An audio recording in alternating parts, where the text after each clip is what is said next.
క్రైస్తవాలు ఈరోజు మనము 10 నిమిషాల దేవుని వాక్యాన్ని ధ్యానించుకుందాం. మనము చాలాసార్లు చాలా ఇబ్బందులకు గురైపోయి కొన్ని టెన్షన్లు పెట్టుకొని దేవుడు నన్ను మర్చిపోయాడు, దేవుడు నన్ను వదిలించాడు, నా పరిస్థితి ఏంటి అనేది మనం చాలాసార్లు ఆలోచిస్తుంటాం. కానీ ఎప్పుడు కూడా దేవుడు ఎవరిని వదలడు. ఎట్టి పరిస్థితుల్లో నువ్వు ఏ సమస్య ఉన్నా, అది నువ్వు చెప్పుకోలేని సమస్య నీ దగ్గర ఉన్నా సరే అది దేవునికి తెలిసనే సంగతి నువ్వు గుర్తుపెట్టుకో. ఎందుకంటే మనం ఏ సమస్యలో ఉన్నామో ఆయన మనకి క్రియేట్ చేసిన దేవుడు కాబట్టి ఆయనకి అన్ని విషయాలు తెలుసు. మనకు ఆయన ఖచ్చితంగా ఎవరిని విడిచిపెట్టే దేవుడు మాత్రం కానే కాదు. సో ఆయన ప్రతి సమస్యని ఖచ్చితంగా తోలివేస్తాడు మన దగ్గర నుంచి. సమస్య వచ్చిందంటే భయపడకూడదు. సమస్యని ఎదుర్కొనే శక్తిని మనకి దేవుడు ఆయన బలమును గురించి మనకి దాన్ని ఎట్లా ఎదుర్కోవాలనేది స్థిరమైన నిర్ణయాన్ని మనకి ఇస్తారు. సో అందుకని మనకి నిర్ణయాధికారం కూడా మన చేతుల్లోనే ఉంటుంది. సమస్య వచ్చిందనుకోని చతికిలు పడుకోకూడదు, సమస్యకి భయపడకూడదు, సమస్యకే సమస్యలాగా తయారవ్వదు. ఎప్పుడు నువ్వు దేవుని మీద నమ్మకం పెట్టుకో. ఎందుగా ఇబ్బంది పడతావు, ఏమి తీసుకొచ్చినావు, ఏమి తీసుకోపోతావు, ఏమి లేదు కదా. మరి సమస్య ఈరోజు బాగున్నావు, నిన్న బాగున్నావు, ఈరోజు సమస్య వచ్చింది, ఉండిపోతే అలాగా. సమస్యల్లోనే గట్టిగా ఉండాలి, దేవునికి ప్రార్థన చేయాలి, అడగాలి. చాలామంది సమస్యల్లో సతమత అయిపోతుంటారు. అట్లా దానికి మనం ఏం చేయాలంటే దేవుడి మీద ప్రవృత్తితో కూడిన జీవితం అంటే సమస్యను ఎట్లా ఎదుర్కొంటాలని దేవుడే నీకు ఆలోచన ఇస్తాడు. సో అదే చూడండి, ఒకసారి ఏ సమస్య వచ్చినా సరే నేను దేవుడు ఖచ్చితంగా దేవుని మీద ప్రవృత్తితో జీవించినప్పుడు ఖచ్చితంగా ఆ సమస్య నీకు సమస్యే కాదు అసలు. చూడండి ఒకసారి యెషయా 60వ అధ్యాయము 14 నుంచి 22 వరకు ఎవరైనా బైబిల్లో దీక్షకు చదవడం. నిన్ను బాధించిన వారి సంతానపు వారు నీ ఎదుటికి వచ్చి సాగిలపడెదరు. నిన్ను తృణీకరించిన వారందరూ వచ్చి నీ పాదముల మీద పడెదరు. యెహోవా పట్టణమనియు ఇశ్రాయేలు పరిశుద్ధ దేవుని సియోననియు నీకు పేరు పెట్టెదరు.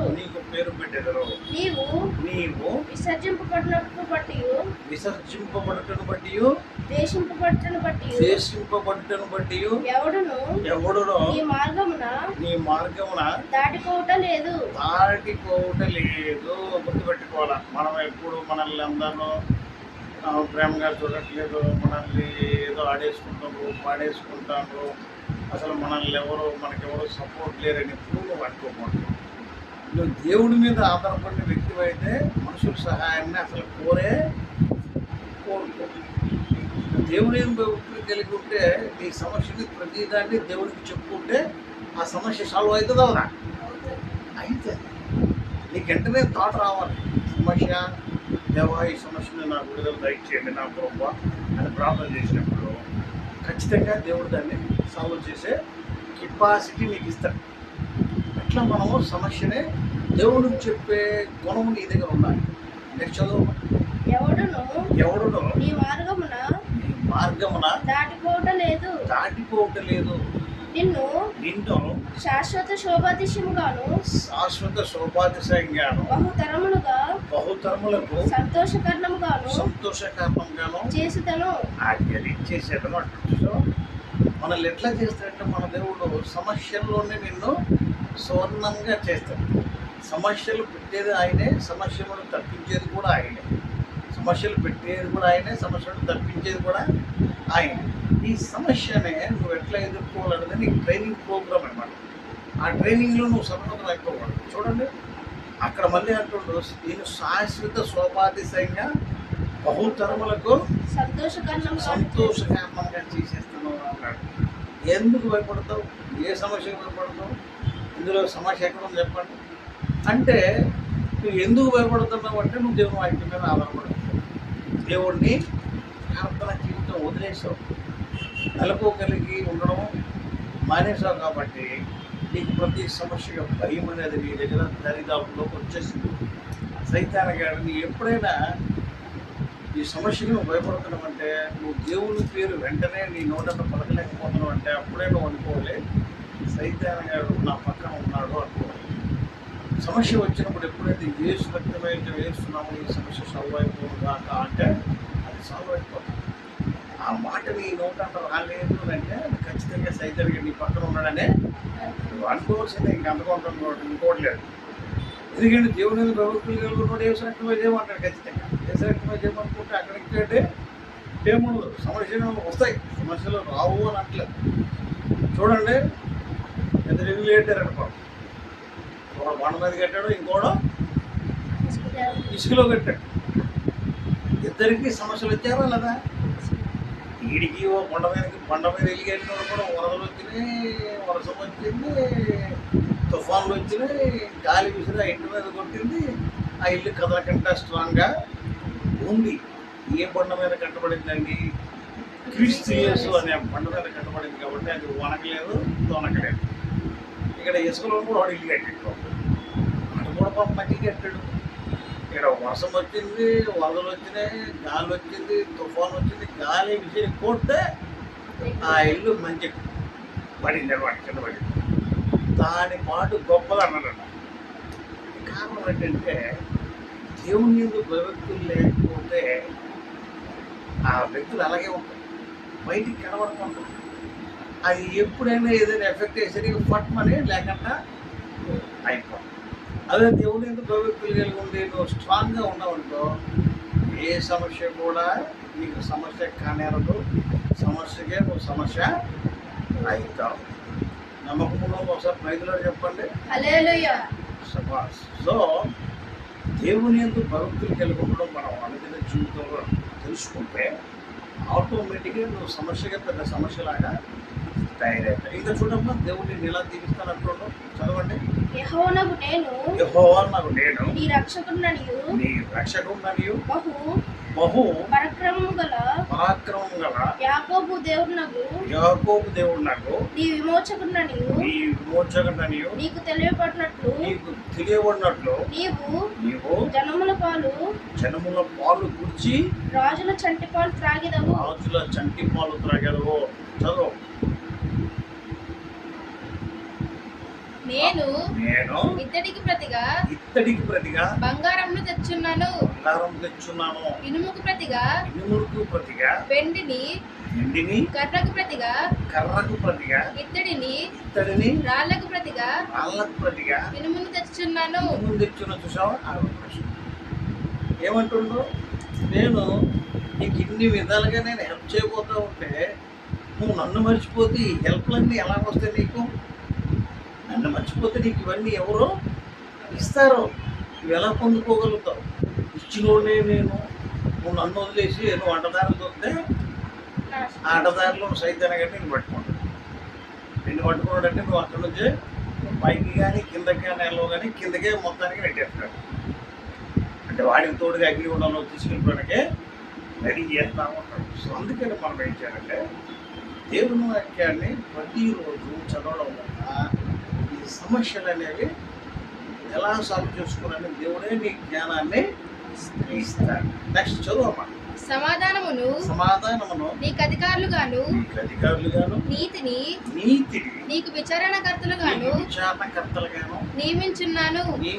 చూసారా? సమాధానం నీకు అధికారులుగా, నీతిని నీకు విచారణాధికారులుగా నియమిస్తున్నాను. ఇంకేం కావాలయా? ఎందుకు టెన్షన్?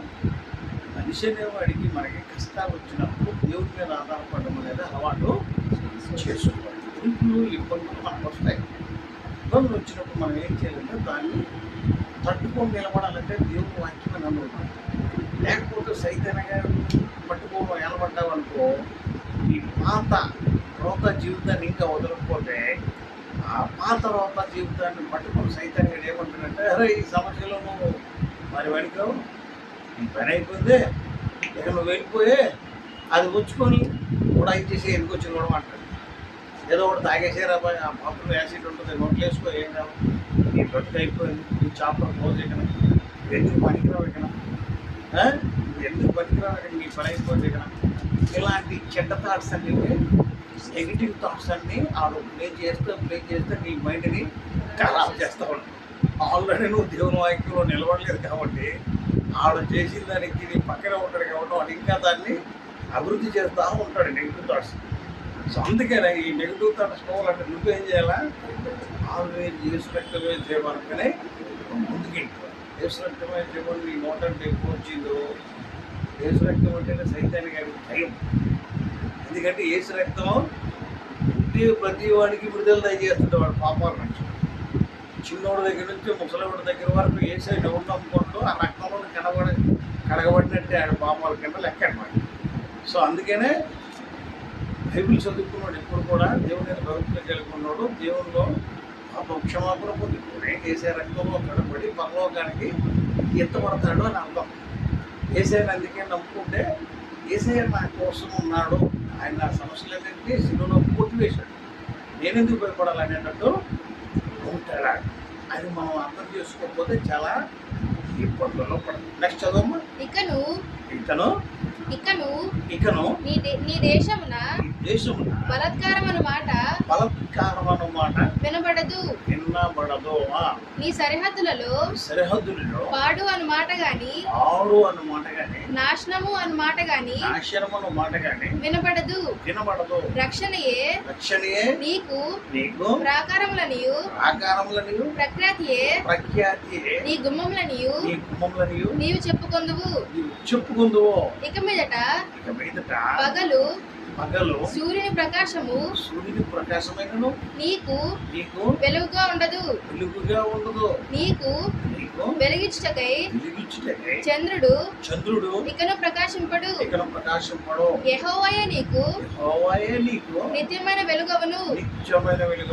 నీ దేవుడు నీకు భూషణముగా ఉండును. సో ఇట్లా దేవుడు మనకి అన్ని విధాలుగా సపోర్ట్ ఇస్తాననేటప్పుడు నువ్వు నేను కూడుకోవడం ఎందుకు? దేవుడు మనకు తోడు ఉన్నప్పుడు ఇవన్నీ భయపడాల్సిన అవసరం లేదు. ఇవే మన దగ్గర ఉన్న నిలబడలేవు. సో అందుకని ప్రతి దానికి మనిషి అనేవాడు దేవుడి మీద ఆధారపడడం అలవాటు చేసుకోవాలి. నెక్స్ట్ చూడండి ఏమంటుండో, నువ్వు సూర్యుడికి అస్తమింపడు, నీ చంద్రుడు క్షీణింపడు, యెహోవాయే నీకు నిత్యమైన వెలుగవును, నీ దుఃఖ దినములు సమాప్తములగును. ఈ జనులందరూ నీతిమంతుల యందురు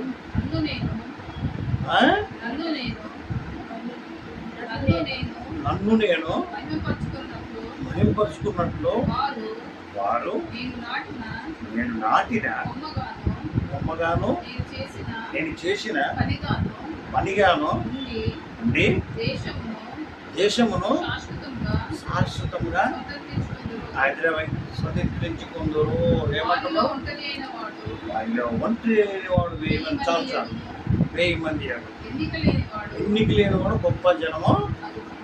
చూసారా, ఇక్కడ ఇంత బాగా నిన్ను హెచ్చిస్తానంటప్పుడు నువ్వు ఎవరి కాలు పట్టుకోవాలా? దేవుని కాలు పట్టుకోవడం మానేస్తే నీ దగ్గర ఇంకెవడు ఉంటాడు? ఆడు నిన్నెక్కడ దీవిస్తాడో, నిన్నెక్కడ అభివృద్ధి చేస్తాడో.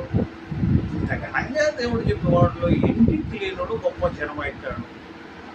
మంచిగా నిన్ను దీవిస్తాను రాను, నా దగ్గర విను, నా మాట విను, నేను వాక్యానుసారంగా జీవితాన్ని ప్రారంభించు, నీకు సెట్టింగ్ చేస్తాను, నిన్ను అభివృద్ధి చేస్తాను, సైతాన్ తోలు వెళ్ళకు అని దేవుడు ఆజ్ఞాపిస్తుంటే మనం మాటికి అందులో పోతుంటే మరి ఆ సమస్య నీకు పెద్ద సమస్య అయిపోదు. సమస్యకే నీకు సమస్య అవ్వాలంటే నువ్వు దేవుడి కాలు పట్టుకోవాలి. అప్పుడే వీటి నుండి విడుదల నీకు కలిగి జయం పొందుకుంటాం. సో అలాగా దేవుడి మీద ఆధారపడడం అనేది చిన్నవాళ్ళైనా పెద్దవాళ్ళైనా ముసలోళ్ళైనా సరే ఎవరైనా సరే భూమి మీద ఉన్నంత కాలము దేవుని కాళ్ళు పట్టుకోవడానికి అలవాటు చేసుకోవడం, మన మైండ్ ప్రిపేర్ చేసుకోవాలి. ఏ సమస్యలైనా సరే, లేకపోతే నిధుల్లోనైనా సరే, ఉత్సాహంగా ఉన్నప్పుడైనా, బాధలో ఉన్నప్పుడైనా సరే, ప్రతి విషయంలోనూ దేవుడిని జ్ఞాపకం చేసుకుంటే దేవుడు ఖచ్చితంగా మనల్ని అభివృద్ధి పదంలో నడిపించడానికి ఎప్పుడు ఆయన సిద్ధంగానే ఉంటాడు.